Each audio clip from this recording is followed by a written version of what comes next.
This week on Snark Squad Pod, we're joined by Tobin Addington of The Contenders to talk about sibling stories.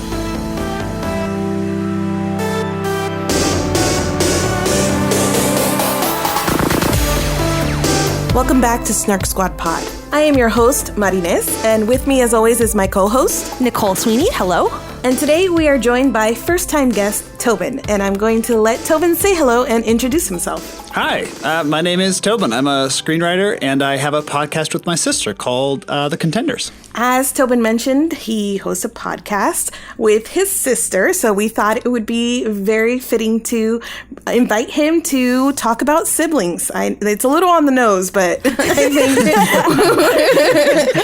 think we're going to have a good time. I feel like I'm pretty sure that Sweeney and I have mentioned at least once on the podcast already that we love sibling stories, and it'll be interesting to see if we're able to explain why today, or, come up with our reasons why we love these stories. This is totally the most vague topic that we've I know.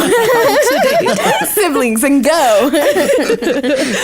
Well, for that reason, I thought that a good place for us to start today would be to talk a little bit about our personal experiences or our sibling bias, if you will. Mm-hmm. Tell me about your siblings and kind of what your experience growing up with siblings is. Nicole. So I am the middle of 5 children. So I got a whole mess of siblings. I have an older half sister, an older brother, a younger brother, and then a younger non-binary sibling. So I got the whole gamut of sibling experiences covered here.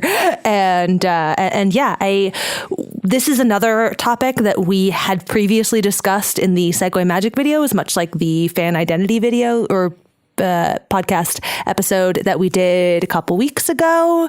I don't know. Time is meaningless. Some time ago, we did an episode on fan identity, which was sort of plucked from the Segue Magic videos. And I mentioned there that in the Segue Magic video that I did on my favorite sibling stories, my siblings are, easily one of the most meaningful relationships in my life. Again, because I have so many of them, and we moved around a couple times when I was younger. So my friends, those peer relationships sort of reset whenever we relocated. But your sibling relationships, that's they're the ones who come with you for all of it. So got a lot of sibling feels. Yeah, I have one younger sister. She's 5 years younger than I am. Her name's Aislinn. And we were pretty close growing up, but because of the age difference, we weren't, we weren't ever in high school together. We always had that sort of year gap, or there was a year gap between when I left and she started. And once I left for college, we became very close. I think partly because she was marooned at home with our parents and had to sort of fight a two-front war all by herself. And so anyway, we became much closer then. And we joke that we were twins in a past life, and we celebrate our twin birthday whenever the Oscars are. Oscar Day is our twin birthday. We just do something fun that day. So yeah, she's one of my best friends and has been for all my life. I love that you guys celebrate the Oscars as your twin birthday, and now you have a movie podcast together. This is that's so great. It's true. I am also a middle child, so same as Nicole. I have an older sister who is 4.5 years older than I am, and I have a younger sister who is 2.5 years younger than I am. And again, super close with my siblings. They are some of my best friends, and we grew up in a super strict and overprotective kind of house. And so if the question was ever, can I go watch a movie with my friends or have a sleepover? It was no. So it was okay, siblings it is, I guess. And generally, my family is huge. We have a huge family. My mother is one of 10. My father is one of 22. So it's gigantic family, yeah. Cousins and cousins. Family in general was super important to us growing up, and my siblings obviously are important to me. So it was interesting because being in the middle, I was closer to my younger sister for a long time until I hit high school, and my sister had just graduated high school at that point. We're almost the same, Tobin, where we never crossed paths. But at that point, I was like, my little sister is too little. I can't, like, this is, and then my older sister was like, move into my room. And I was like, sure. And so we became super close. But it kind of all balanced out as we became adults. So, yeah. I also have those same like big gaps too. We're all 4 years apart. Mostly, for the most part, a similar thing of high school is like a tricky sort of period where like that, 16 to 12 is like, that's a massive, massive gap at that moment in life. Whereas, 30 to 26 is the same. Right. Functionally nothing. So I'm curious about what your favorite kinds of sibling stories are. I know that that's a weird kind of question, but when you're looking for sibling stories, it's not, I'm assuming, just having siblings in there. Is there something specific that you like to see between siblings? I mean, first of all, I'm going to say sometimes it is just having siblings in there. I get really excited when a story just like has siblings. I'm like, oh, yay! This is so exciting. But I will say that like a surefire like thing that gets me is when you see sort of sacrifice stories, just because that sort of like sacrificing yourself for somebody that you love is almost always framed as a romantic plot device. And so when we get to see that told for like other kinds of love. And obviously like sibling stories are sort of a particular soft spot for me, but just in general, the idea of that being presented that like this is a thing that you would do for somebody for like just because you love them. And that doesn't mean like that doesn't necessarily have to mean romantic love. Like that is a thing for me that I'm like, I'm sold. So like, Katniss Everdeen volunteering as tribute, Simon and River Tam in Firefly. Oh goodness. Yeah. Those are my sort of two major examples that come to mind in terms of like sacrifice. Is it weird that the first thing that jumps into my mind is Frozen? Oh no, I had that on my list too. Yeah, totally. I think that was just such a clear, they called it out basically being like, no, like romantic love is not the thing in this. Like it was so explicit in that movie that it just always pops up into my mind. Yeah. Probably more than I volunteer as tribute at this point, which is funny. Yeah, it felt like a real pivot point for Disney stories too. I have a 4.5-year-old daughter who loves Frozen as a lot of kids do, and there is something watching now. We've gone back to the back catalog of the Disney movies, and there is something that gets me every time about that moment in Frozen that does feel still very different and specific, and as you're saying, Nicole, taps into that a kind of love that doesn't get expressed as much when it comes to a sacrifice. I think that's a great example. Do you have any kinds of, or are you just kind of like, if there's a sibling story I'm in, or is there something specific you'd like to see? As I was making my list and thinking about this, that did kind of come to mind. The first thing I wrote down was sacrificing for a sibling. So we were all on the same page there. But another thing is that I like it when it can be easy for movies and TV shows to use sibling rivalry to just to be there. And I like it when a story uses sibling rivalry to illustrate something about how siblings are different from one another, and how sometimes, in my experience anyway, your one sibling kind of grows to fill the gaps of the others in terms of experience or personality or whatever. And however much that is by design or by choice, or, I'm not quite sure. But one that came to mind as I was making my list is the series The Crown, the Netflix series. I don't know if you all watched The Crown. Yes. But there's a great relationship explored between the main character, the Queen Elizabeth, and her sister, Princess Margaret. And the Queen Elizabeth has to, because of who she is, be very, very reserved and hold herself together and obey all these rules. And her sister gets to, quote unquote, be more wild and free. And so they both sort of lean into these things, these sort of aspects of their personality in ways that sometimes go too too far, or they both sort of envy one another, even though they both one has more power, one has more freedom. Anyway, that's sort of the idea of siblings that love each other and are sort of, mostly in each other's corner, but still have these kind of very intense rivalries that illuminate something about siblings. Mm-hmm. Those stories I really like. The way in which they sort of are a foil for each other. Right. Mm-hmm. Yeah, that's a really good example. I'm going to do a little bit of a throwback for one of my answers, and then I'll have a real answer. So growing up, one of my favorite kinds of sibling stories trope within this, it was like the family of three. Because we were three sisters, and we always had this thing where, like, if there were three siblings represented, we could each pick our own, like the oldest, the middle, the baby, and then, like, laugh about the ways that it got it right or wrong. So Alvin and the Chipmunks, the Powerpuff Girls, the Full House Girls, Bebe's Kids, the Banks from Fresh Prince of Bel-Air. There's three of all of them. Yes. So we would be able to, like, stake our turf and be like, it was always the worst for me as the middle child. Like, it was always the worst character was the middle one. But Carlton, yeah. The Carltons, the Stephanie Tanner, like, didn't get the best storylines.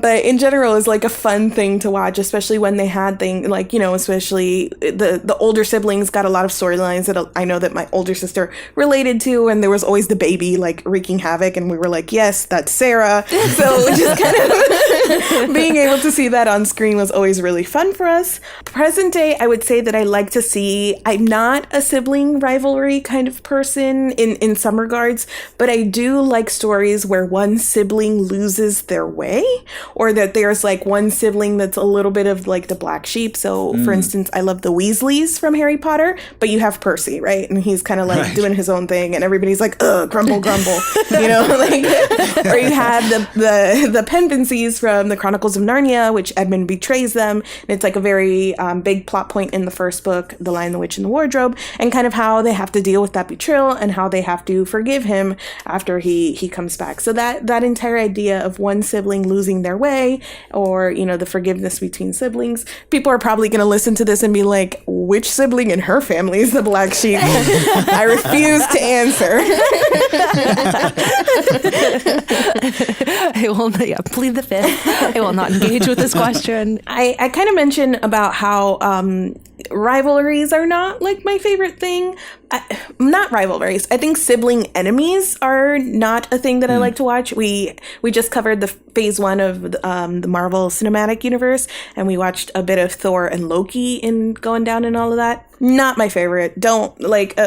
I'm not sure if it's because I don't like Loki as a character for many reasons, or if it's just kind of that dynamic. But is there anything on the opposite end, something in sibling stories that you don't like to see? Okay, so I think that the Thor Loki example is kind of an interesting one. I mostly like that dynamic. Like I feel you on the issues with Loki.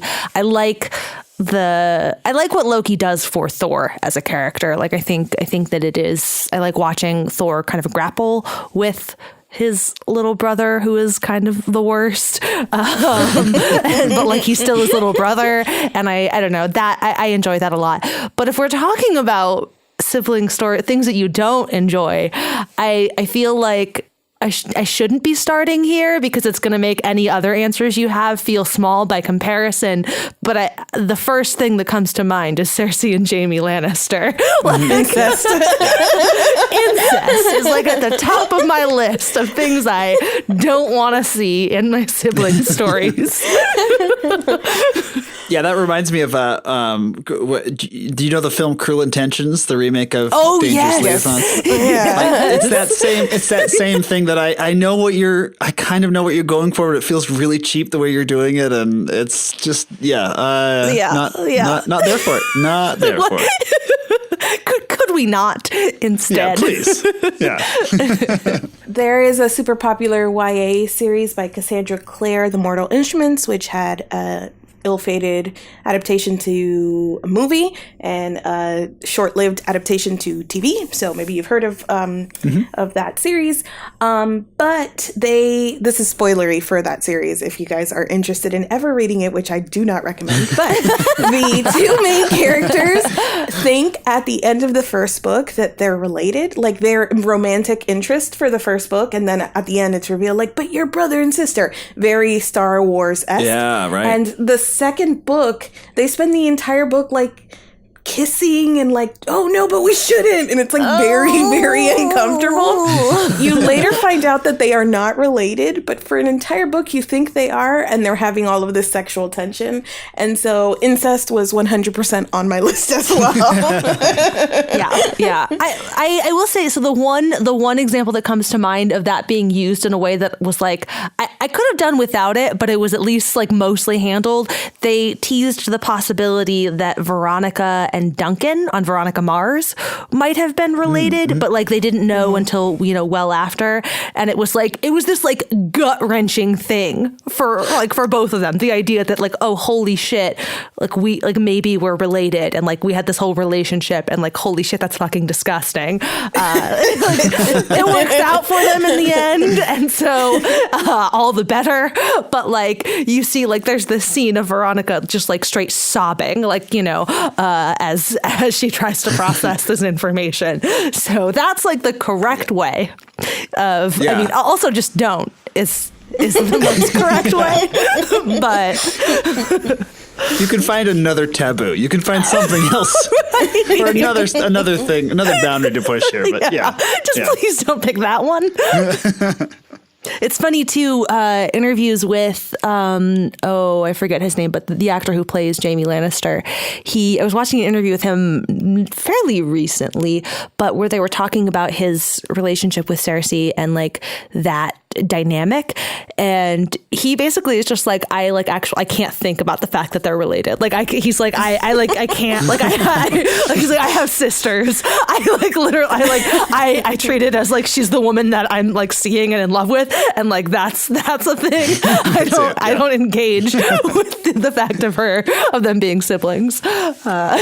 It's funny, the Game of Thrones, and I've loved your podcasts going through the books. I read those books years before the ones that were out before the show was out. So it's fun to sort of rediscover them through you guys and through you all. And there are all kinds of. He tracks some sibling relationships really well, it feels like, and then others go into this territory that's less. But he does seem very interested in the sort of what it means to be, as you're saying, a black sheep, or to find out you're related, or to be the what do you call it when you're the hostage, like son, like that stuff is I do find that kind of compelling and fascinating. And like, what does it mean to be a sibling? How does it transcend being biologically related in ways? And when those stories are exploring that, I do find that pretty fascinating. Yeah, I mean that whole universe spends a lot of time on this notion of family and like what exactly that means, right. And for the members of that family and what constitutes a family, and who, I mean, rather explicitly for some characters, like a central part of their arc is, do you get to call yourself a part of a family? Right. And and how that impacts like the sibling relationships in particular is mostly where like you see a little bit in the beginning of the books with the parents, how it plays out with the parents, but we have now reached a point where all the important parents are dead. So it's just spoilers for that too. Everybody dies. I think that it's interesting because I'm coming to it from TV to book and not the other way around. And I'm curious what the experience would have been if I had met all of these siblings in the books first. But looking back, I think that the TV show did such a phenomenal job establishing those sibling relationships, especially I think between the Starks very early on, because they spend so little time together. And it's now been, what are we on, 6 seasons or whatnot? Yeah, and I'm still rooting for for all of them to be together. Yeah. Like, they spent totally. all of, like, Yeah. two episodes, like, in the one place together. And I'm, like, sitting here, like, Stark. Well, and then, like, and John leaves before Arya shows up, and so that was the other thing too. Was like John, no, go back to Winterfell, because now on the show you finally have 3 Starks in Winterfell, and so like she's like, oh no, John, you gotta go back. We gotta get 4 of them in one place. Like, this hasn't happened since like episode 2. There's another trope that I have been seeing a lot recently that I have not yet seen done really well, which I'm curious to hear if either of you have seen this, which is the sibling reluctant, like the black sheep sibling who's reluctantly digging into the murder that their sibling has been accused of. Wow. There was a that's very specific. Yes, I realize it is. Go on.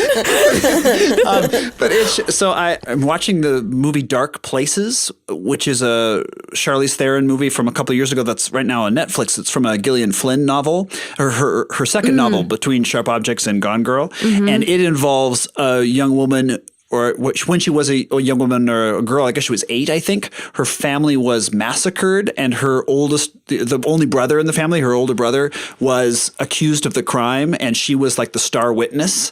And the book and the movie she's drawn back 25 years later into the thing to try and reluctantly try and clear his name. And it's just, I don't know what it's telling me about siblings. Maybe that's part of why it's not working terribly well. And then there was a Steven Soderbergh series on HBO that was also on an app. It was called Mosaic, and it starred Sharon Stone. This was a couple of years ago, or just last year maybe. And anyway, you could either watch the story via this app where you'd click on whatever the next, like a choose your own adventure kind of thing, or watch it as a series. And parts of it were very, very good. And then, but there was one of the through lines was this sister who'd been estranged from her brother, who was then accused of this murder, and she's then trying to sort of solve it. And there was just so many other things that were going on that were so good in that series. Maybe that's part of it. It just didn't grab me in a way that I found odd, given how much I enjoy sibling relationships. Right, and like that seems like it should be. There should be something like central going on there. It is like it seems weird to have a story like that where, I mean, clearly the only motivation then for this other character to be investigating this murder is like, okay, well, you're my sibling. Like right, you're like, right. we're like, and so that relationship is what is compelling me to, try to solve this mystery.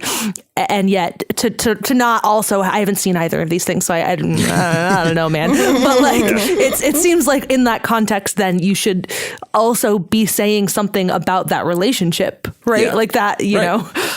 I read Dark Places several years ago, and so I remember parts of it, but all Gillian Flynn novels, like what it's trying to say is just, this is very uncomfortable. Yeah. So It's all, everything's uncomfortable and dark, and I don't know. Right. Where does Dark Places take place? I've read both Sharp Objects and Gone Girl, but I haven't read Dark Places. But where does it take place? It's in Kansas. Oh, okay. She doesn't. It's not Missouri. She moves over to Kansas this time. Well, there's some that takes place in Kansas City, which is in Missouri, but right. So it's just over the border. Yeah. Yeah. Okay. So it's still basically That's my one. Like I have a lot of problems with Gillian Flynn protagonists. We're going to talk about Sharp Objects in a little bit, but that's my one thing that was like because we moved to Missouri when I was in high school, so I have like a soft spot for her like big city women who are begrudgingly going to rural Missouri. Like, yeah, I feel you. One story that jumped into my head that I also read several years ago, so I'm remembering this in bits and pieces, but there's a book called Everything I Never Told You by Celeste Ng, and in it there is the oldest daughter in this family. She turns up dead. And so it's kind of, for a piece of the story, you think you're trying to figure out why and what happened. And the story does focus a lot on the parents and what they have going on in the past and in the present. But there are sibling relationships in here. And part of what is trying to be what they're looking at as they're trying to figure out what happened to their sister, to the daughter, is, basically everything they never tell each other, like how you can live with people and be strangers still, and how the communications was broken down. So I feel like that had a purpose in kind of taking this death and looking at it almost. So it's not quite specifically what you mentioned, but it's very similar, and I think it was very, very well done. So I have one more like sibling story that I'm not super into, and it's siblings interested in the same love interest, like a love triangle, but with siblings. Oh, That's a big no for me. Like anytime somebody's kissing like brothers or like, I see. you know, like, yeah. So, you know, the Vampire Diaries where it's like the rivalry between the two brothers. They're both interested in the same girl. That kind of thing is a big no for me. I don't know. It's like next to incest. It's like a cousin. It's too close. I also just don't like love triangles in general, but so there's that. But then compounded by the fact that there's like it's the fact that it's incest adjacent in this way that is like, you know, it's in the same house and I don't like it. It's like a breakdown of the sibling relationship for another relationship, which is strange to me. Like, you know, I don't know, the whole thing, especially because part of the reason that I too love sibling relationships is that, you know, it's a not romantic relationship being featured. So then to be like siblings and you're like, yes, I'm here. And then it's like, but they're fighting because of this romantic relationship. I'm like, no, take it back.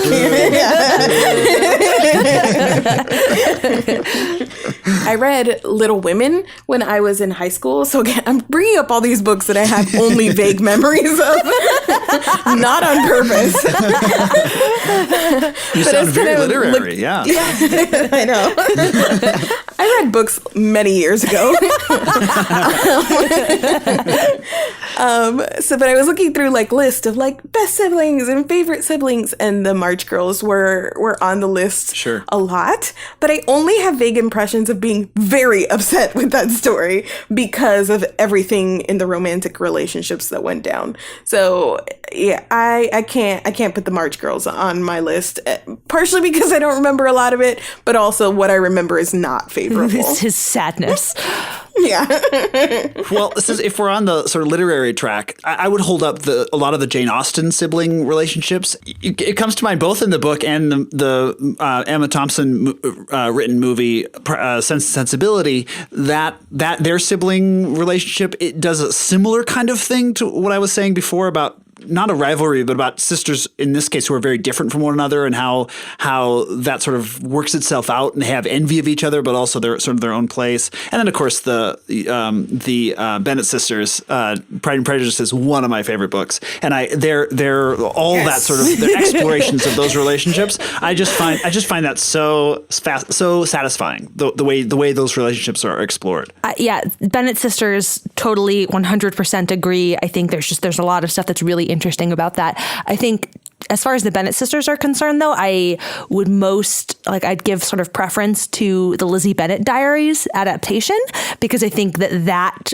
particular telling of the story spends a lot more time, gives the sisters more focus than the book does. I mean, because the book is ultimately, and both Lizzie Bennet Diaries too, like it is still ultimately like Elizabeth and Darcy, like that's the essential story, you know? Yeah. But I do think that the Lizzie Bennet Diary spends kind of more time with the sibling relationships. I think partially because Lizzie and Lydia ultimately have like a really good relationship in the Lizzie Bennet Diaries, which is not at all true in the actual book. Like there's like kind of nothing going on there in that dynamic. And so you have a little bit of that in the Lizzie Bennet Diaries that I particularly enjoy.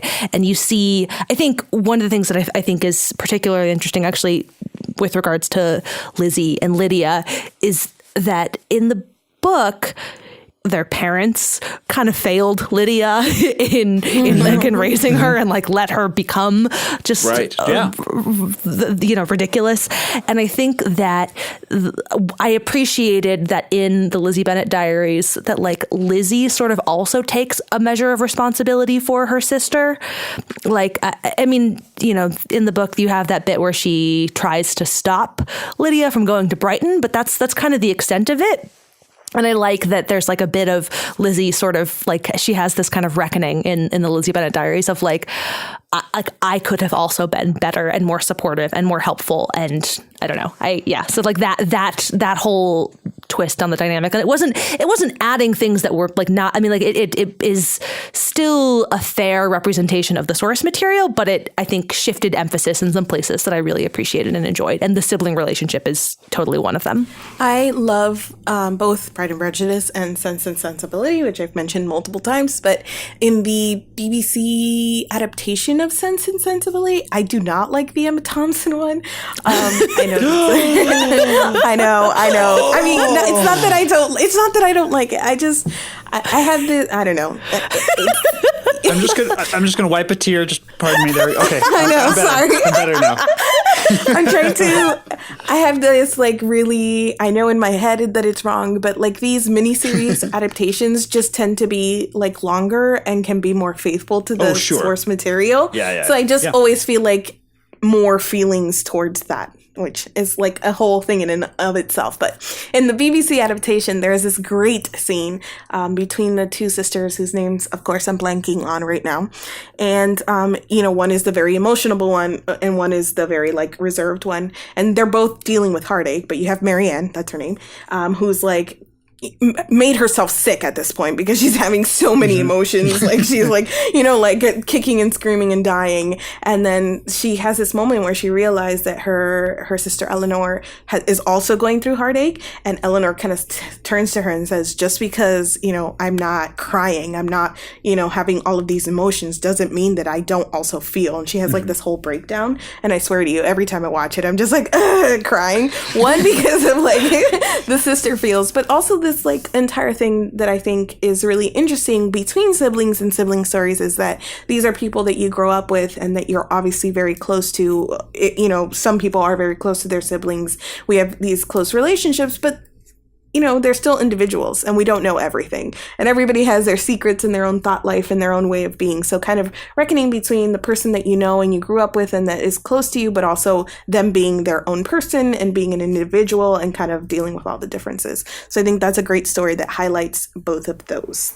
That kind of reminds me a little bit of going back to Game of Thrones and A Song of Ice and Fire, but Sansa and Arya, you kind of have a lot of them, like this idea of, like they're your siblings and you grow up with them, but like also, yes, like very individual people. And I think, and in addition to you don't know everything, there's also just like the tension of, this is a point Tobin made earlier, but also like of that comparison of, how you are seen in relation to this other person. And like, you can't escape that comparison. Like it is always there.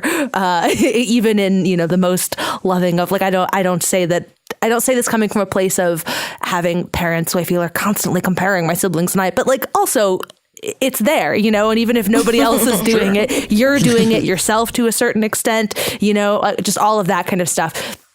And so it's really, that was another thing that I really enjoyed was watching Arya and Sansa sort of think about, and this is a thing that we've gotten a lot out of the books, obviously, because we can get inside their heads, but think about each other and like how that shapes their sense of themselves.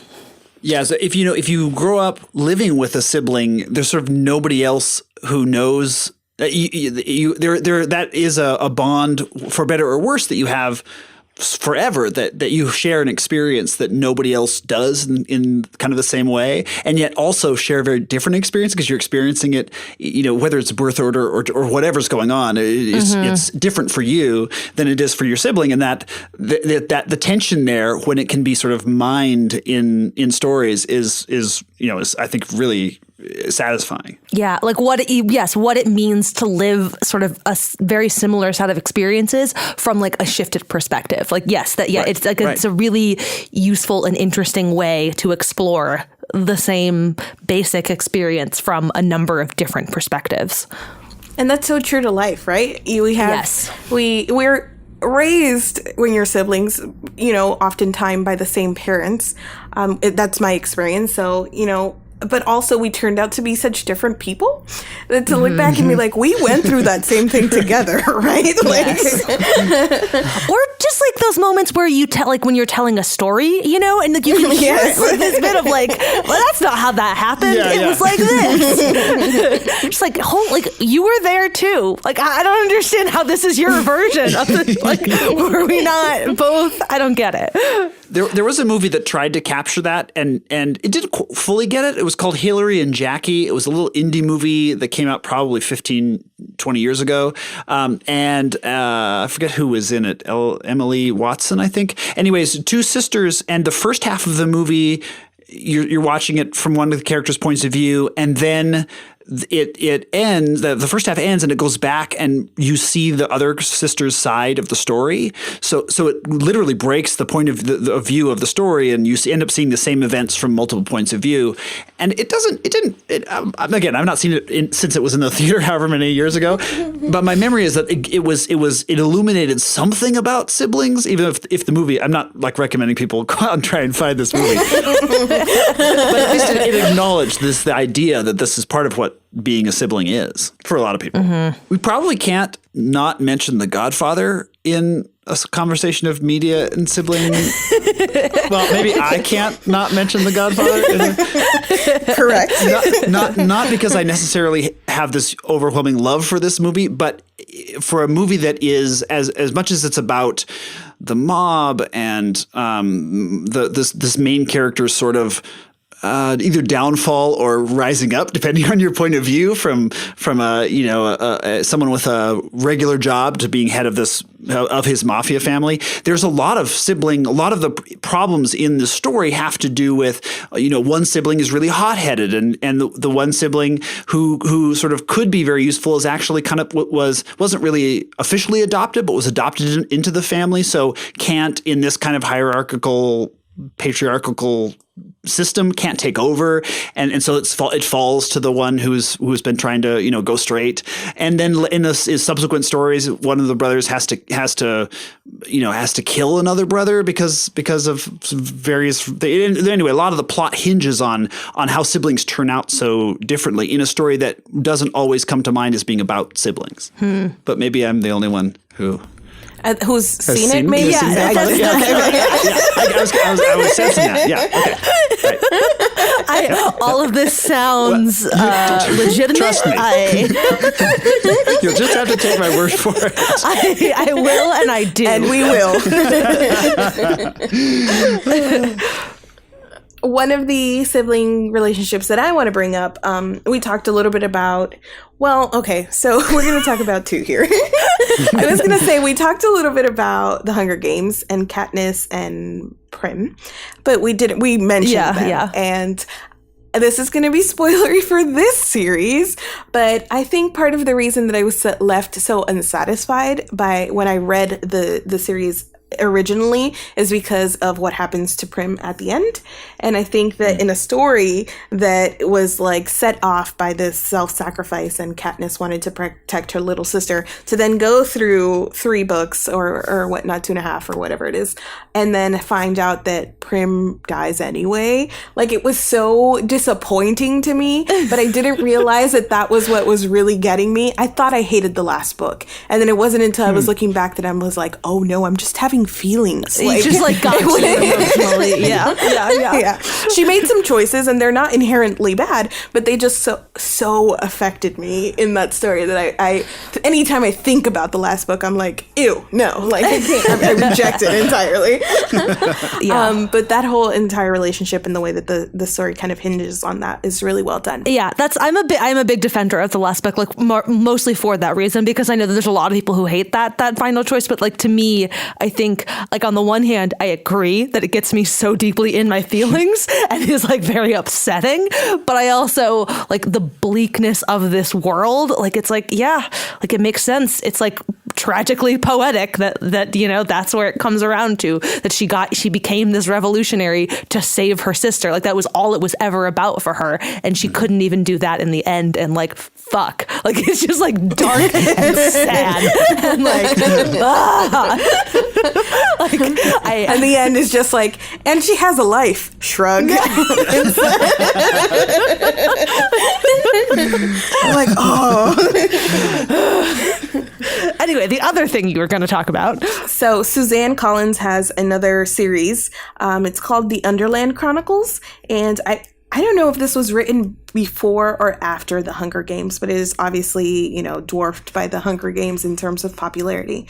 But it is a middle grade book, a little bit younger than the Hunger Games, and it is about an 11-year-old boy who basically is, I think they're doing laundry one day or something. They live in New York City, and he's with his toddler sister who toddles over and goes through a grate in the laundry room and falls into an underland, basically a fantasy world that happens to be under New York City. And it's a super weird world with giant cockroaches and bats and rats and spiders, and it's kind of disgusting. But I know that's not really selling the book here, but besides the giant cockroaches, Gregor kind of follows his little sister through the grate to basically save her, and he gets wrapped up in prophecies and quests and adventures, but at the heart of it is this adorable toddler little girl and the 11-year-old boy who, through thick or thin or whatever else is going on, is following her around, vows to protect her, to bring her home. And meanwhile, the little toddler is winning over the roaches. They name her, I don't know, not their queen, but wherever she goes, all the animals are yes, Boots. Her name is Boots. Boots is adorable, and the relationship between the two of them, and the fact that this little boy kind of has to protect this young sibling, this young girl in a fantasy world, is just absolutely beautiful. And if you like the Hunger Games and that sibling relationships, I highly recommend the Underland Chronicles. That makes me think of A Wrinkle in Time, which I had not even planned on. I basically made a giant list of just random siblings that I could think of, and I was sort of mentally categorized, what do I like about this one, and what do I hate about that one? That's how I came into this. But so I didn't even think about that. But that was the thing. I didn't particularly enjoy the book. I loved the movie, but even the book that I was meh on, the thing that I loved most about it was that it that Meg's journey to protect her brother, to save her, to rescue her brother, the fact that is kind of the essential defining relationship in that story is her relationship with her younger brother. I thought was just very beautiful and lovely, and also just fitting. I think again, the stories privileging romantic relationships is in general a thing that I'm kind of meh on, but I'm especially meh on it when you have younger characters, I just you're a child, so be a child. Yeah, just be a child, please, and thank you.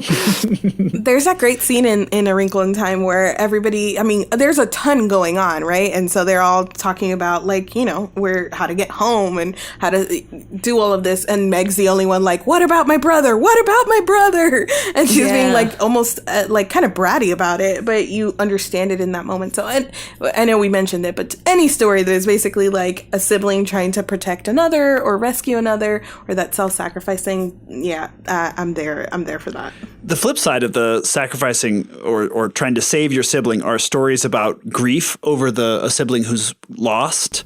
A few weeks ago. I know, which are if they're done well, they cut me real deep, and if they're not done well, I just hate them. We covered a movie called The Leveling a couple of weeks ago on our podcast, directed by a friend of mine, and it involves a young woman coming back to her family farm after the death of her brother. I think he's a younger brother. I guess I can't remember exactly. In England, and having to sort of navigate this very dicey emotional relationship with her father and this place, and as well sort of deal with whether or not her brother committed suicide or was killed by accident. It's a very emotionally draining movie, but one that I think is beautifully handled. And then another another one on the same note. From I think 2 years ago, one of my favorite movies was a movie called Personal Shopper, which not a lot of people saw, but it was a French movie with Kristen Stewart. Yes, Kristen Stewart, and she plays a woman who's a personal shopper for a celebrity. Like she just buys stuff for the celebrity, and she's in Paris and has to stay in her twin brother has passed away, and she's staying in his like flat, and it ends up being this kind of ghost story in a very beautiful, evocative way. So anyway, when they're done well, this sort of grief over a sibling who's been lost, I find those really effective. On the subject of grief, I think the thing that like I also kind of enjoy in a similar sort of way, like enjoy if it's done well, and I don't know, enjoy isn't even the right word. It's like emotionally affecting, or it's very just like upsetting because you didn't do it right. But the idea of like losing a parent, because a sibling is clearly the only person who can really be in that experience with you in the same way, and like there's nobody else who can really truly share that in that way. And the first thing that comes to mind is Buffy, the Body, which is like just deeply moving episode of television, just in general, absolutely beautiful hour of TV. And that also just really, really interesting because Dawn has only just showed up at the beginning of that season. And, Buffy knows that she's been implanted with all these fake memories of her fake sister or whatever. That whole weird Buffy the Vampire Slayer, whatever. But just the idea of like grieving this incredibly painful loss but like having somebody there with you who is experiencing that loss this is like a way in which that experience is or can be shared. I think that Buffy and Dawn were on my list, and I think that's a little bit, I don't know. I know people don't like Dawn, and if you've read the blog at all, you know that both Sweeney and I are like Team Dawn. And we think you're in wrong. terms of like defender Dawn. Of Dawn. Yeah. But I think that their story also highlights something that is very interesting to see in sibling stories. And that's kind of the idea of being in a sibling shadow. And, Buffy is the Slayer, and she's gifted, and she's got like these powers, and she's out there kicking ass. And then you have and I think this is why people don't get or like Dawn, is that she's just kind of like a regular whiny teenager, and whiny is probably even the wrong word. That's like very condescending almost there. She has like her own issues going on. They're not like demonic and whatnot, but they're very real to her. And so that kind of idea about either siblings that each have a specialty or power or something that in a way that they're different, or one that's living in the other's shadow. So I love Buffy and Dawn, and yeah. And in sort of the same way that a lot of things on that show are about, like so the whole first 3 seasons, like high school on a hellmouth, and like exacerbating taking all of these sort of things about being a teenager that are hard and difficult, and then, giving them supernatural metaphors. Like there is something to that too, that like, so then Dawn kind of moves into that in a way that, so like all of the things that can be difficult about being a teenager with an older sibling who's very impressive, like that's ultimately what is happening there. It's that same kind of, sort of weird supernatural metaphor. And it's like, rather than, you have an older sibling who like gets straight A's and is like a star athlete, like your older sibling is like literally saving the world, and you're just like a normal teenager. And yeah, it's just, so it's like that kind of a very normal sort of thing to experience, like a feeling of, oh, my older sibling is so much better than I will ever be for blah blah blah blah blah reasons, and all of that kind of stuff that is like fairly, common to experience and internalize and whatnot, but then kind of giving it that amped up supernatural twist. And then, I mean, as far as taking it all the way to, am I even real? Right. Like, Yes. And then, of course, that story also has the sibling sacrifice. So it's got, there's just so many things to recommend it. Recommend that relationship. There is another show that I am very much struggling with right now. I am not current because anytime I watch an episode, I just need like a break from life. But I keep watching because of the sibling relationship at the heart of it. And it is a series of unfortunate events on Netflix. I'm currently trying to make my way through the second season, but it is not a story to be consumed in this time, I think. It's generally, it's basically a story about like a bunch of adults gaslighting these children, and it's super difficult to watch. It's super difficult to watch at this point, especially because we've watched it now for 2 seasons, and it's like the same thing over and over and over. It's hitting all of the same notes in this like repetitive cycle. But I just love Klaus and Violet, and especially those two. I forget, Sunny is her name, the baby, like she's adorable, but especially the two of them kind of like trying to be there for each other and figure out how to survive, and being the same thing. Like they both are very good at different things, and the way that the story highlights kind of what their special like abilities are or whatnot. But I keep trying because I love the Baudelaires, but also I do not want to watch this show anymore. I couldn't get there. I started the second season. I think I watched like 2 episodes before I had that moment, that epiphany of like, this is terrible to watch because that's what's happening. Is all of the adults are gaslighting these children, and I can't fucking do it anymore. First season, and I feel like it's the what is the Neil Patrick Harris character's name? Count Olaf. Count Olaf. Right? Yeah. Yes, Count Olaf. Yeah. I feel like Count Olaf, because he was like moved, sort of flitting in and out of their lives. He was always trying to get in, but in the first season, there was enough removal, and like they were being bounced from place to place to place in such a way that it wasn't like the same people over and over again gaslighting these children, in the way that putting them into this school made it like a constant like onslaught, which again, like now I just I can't do it in 2018. I can't. I also, on my list of just, arbitrary list of siblings that I wrote down.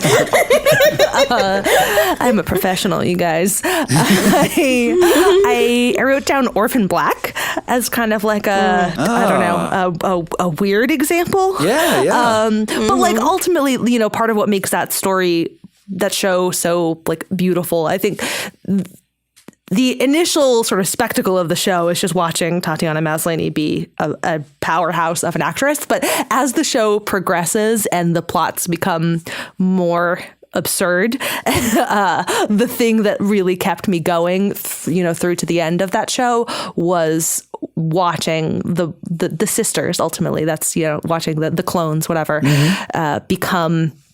Sort of have this very strong sisterly bond, and it's clear. I guess I should explain. So Orphan Black, if you have not seen the show, it's basically a show about human cloning.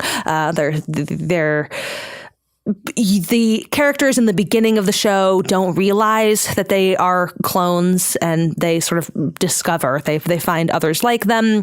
But there's this whole sort of conspiracy against, there's all sorts of different people, corporations and governments and whatever, who are trying to get rid of them or exploit them and do all sorts of things over the course of the, 5, 6, however many seasons the show lasts for. It's a BBC America show. It's very good. I highly recommend it.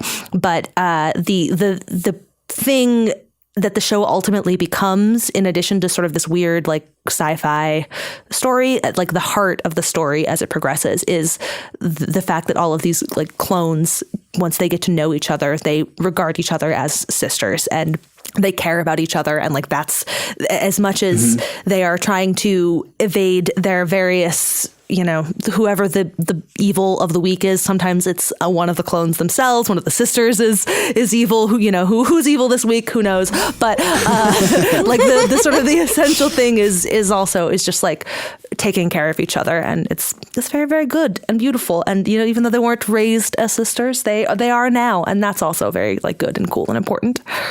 One of the most beautiful sibling relationships in movies in my memory is a 2000 movie called You Can Count on Me. This was made by Kenneth Lonergan, who made The Manchester by the Sea a couple of years ago, which had sort of Oscar-y, won Oscars for people, I think. But in this other movie, You Can Count on Me, Laura Linney plays a woman, a single mom living in a small town in upstate New York. And Mark Ruffalo, before he was sort of famous, I mean, he'd been in stuff, but this was before he was really big. He shows up as her sort of pothead brother who sort of wanders around the country, sort of scraping by.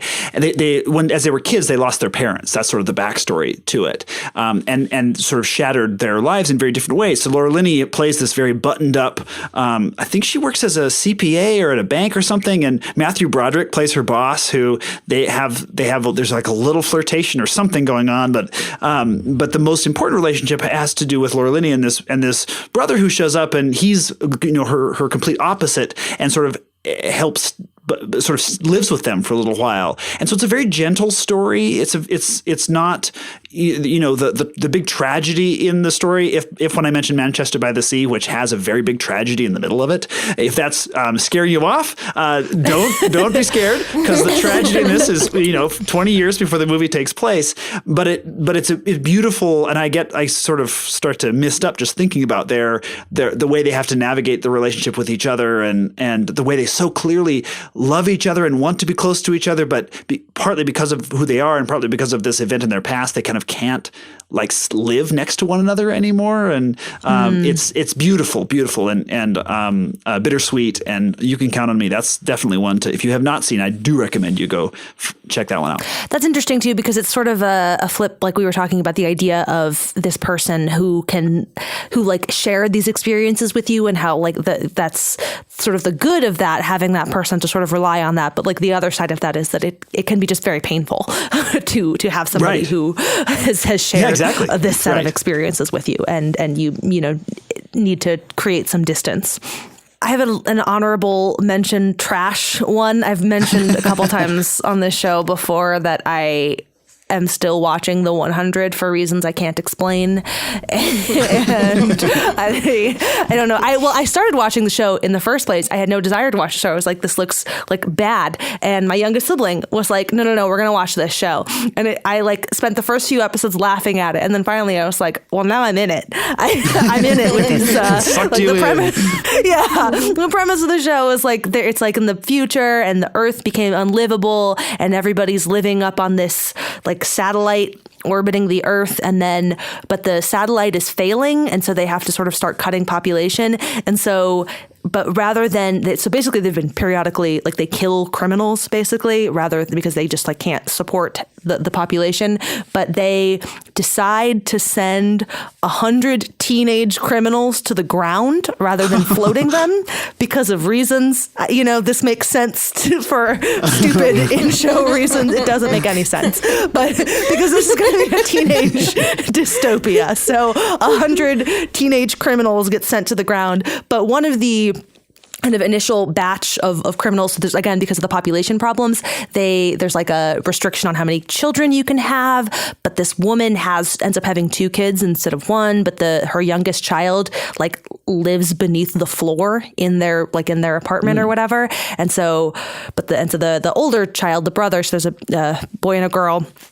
The brother kind of he's got his mantra, he's, got to take care of his younger sister, and it's his sort of phrase, his line is, my sister, my responsibility. And so he ends up coming down to the ground. The sister got sent to the ground when she was discovered. She's discovered shortly before this happens. And so that's why she's got to go. And then for some reason he ends up joining I don't know. It's been so long. I don't remember why. But anyway, it doesn't matter. In this most recent, the most recent episode of the time that we're recording, so, years down the line, there's a really good kind of poetic full circle moment where the sister does something to save, like she goes to save her brother, and like that's sort of her. She's a character who's kind of gotten like real dark and bleak, and we talked about this a little bit with anti-heroes, that like I'm not super into anti-heroes in general, but every now and then I can get behind this sort of like big like, all right, your final act is like redeeming yourself in some way. Like yeah, okay, fine. And she has this big moment of like, my brother, my responsibility. So it's like, oh, you brought it all the way around. Yeah, that's good. That's good. Cool. Oh, that's good. That's it. That's all you need to know. You don't need to actually watch this show. Like I've given you everything you need. Perfect. From the 100. Perfect. Did either of you see Phantom Thread last year? I did not. I did not. Daniel Day-Lewis movie. So the central relationship in the movie is a romantic relationship, and a very interesting, twisted one. But for me, the most fascinating relationship is between the Daniel Day-Lewis character and his sister, Cyril, who this is the 50s, I think. I think it's the 50s, and he runs a fashion house in London. Daniel Day-Lewis does. He makes these one-of-a-kind dresses for fancy people, and he's very temperamental, and he's an artist, and it's all about all those sort of like mad genius tropes, right? But his sister, who and they live together, like above the or sort of in the same building where they make the dresses. She is she runs the business side, and she is the taskmaster, and like they sit together at breakfast, and she sips her tea, and very, very delicate's not the right word, because she's kind of a sledgehammer, but in this very British way, this very kind of like reserved British way, their interactions with one another, and then her responses to the woman who sort of then becomes the love interest in the story are fascinating, and their relationship is so compelling. That's again, it's not the central one in the story, but I do think it's the most fascinating. It's much shorter than the 100, so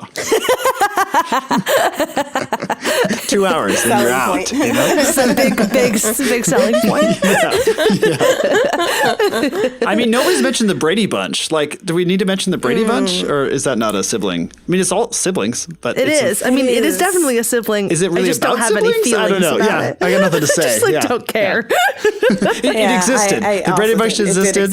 There were siblings in it. There you go.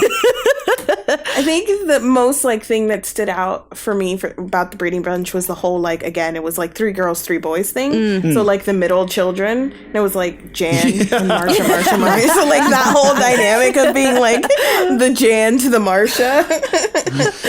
That's it. That's all I remember about that. Yeah. And that's it for this episode. Thank you so much to Tobin for joining us and sharing all of the sibling feels. Thank you all for listening. If you enjoyed this episode, please consider subscribing and rating and reviewing on iTunes. Plus, you can support this podcast by becoming a patron. Visit patreon.com/SnarkSquad to check out all of our tiers and perks. We'd also love to hear all of your thoughts on sibling stories. There will be a post dedicated to this episode up on SnarkSquad.com, and that is also the best place to see everything that we'll be covering in future episodes. You can also find us on Twitter at @Snark_Squad. You can find me at My Name is Marines. I'm at Sweeney Says. And you can find me at Tobin Addington on Twitter. Thank you to Stefan Chin for our theme music, which is playing us out right now. And we will be back in your ears next week. Bye. Bye.